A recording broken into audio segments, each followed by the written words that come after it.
जनसंवाद खबर में आपका स्वागत। घोसी के देहुनी में किसान के घर हुई भीषण चोरी, नकदी समेत 5 लाख का सामान किया गायब।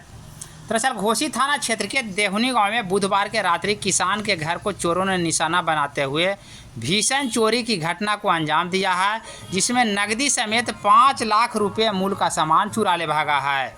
इस संदर्भ में पीड़ित किसान का बताना है कि छत के सहारे कमरे में घुसकर चोरों के द्वारा घटना को अंजाम दिया गया है। जिस समय चोरी की वारदात की जा रही थी, परिवार के 3 सदस्य घर में मौजूद थे और सोए थे।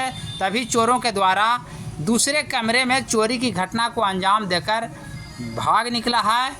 इस संदर्भ में गिरीश स्वामी का बताना है कि मामले की भनक उन्हें तब लगी जब वह शौच क्रिया को लेकर जागे तो देखे कि मेन दरवाज़ा खुला पड़ा है और घर का सामान बिखरा पड़ा है। इसको लेकर मामले की सूचना पुलिस को दी गई है। तत्काल पुलिस घटना की जांच में लगी है। क्या घटना घटी है? चोरी हुई है मेरे पास। कितना का संपत्ति गया होगा? 5 लाख के लमसम। 5 लाख के। कौन कौन मैंने जेवरात वगैरह क्या क्या गया है? जेवर गया है 3 लाख के लगभग और 45,000 रुपया नगद गया है। 1 लाख से ऊपर के कपड़ा ले गया है, पूरा पेटी सहित। तो आप लोग घर में थे?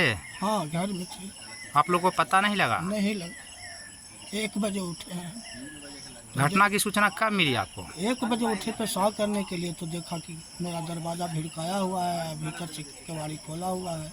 भिड़का करके केवाड़ी मैंने खोला हुआ है, चोर निकला तो केवाड़ी भिड़का दिया था। पुलिस को सूचना दिए हैं? हाँ, पुलिस को सूचना दिया है। पुलिस आई है? हाँ।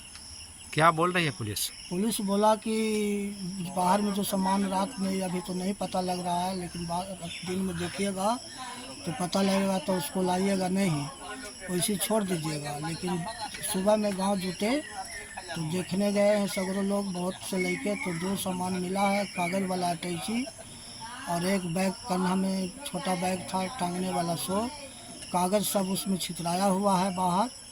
वो कागज़ शीत से सब तिता हुआ था। वो कागज़ को अटैची में हमारा लेकिन सब रख दिया है, उसी खेते में पड़ा हुआ। क्या नाम हुआ आपका? नरेंद्र शर्मा। घर? देहुनी। ठीक।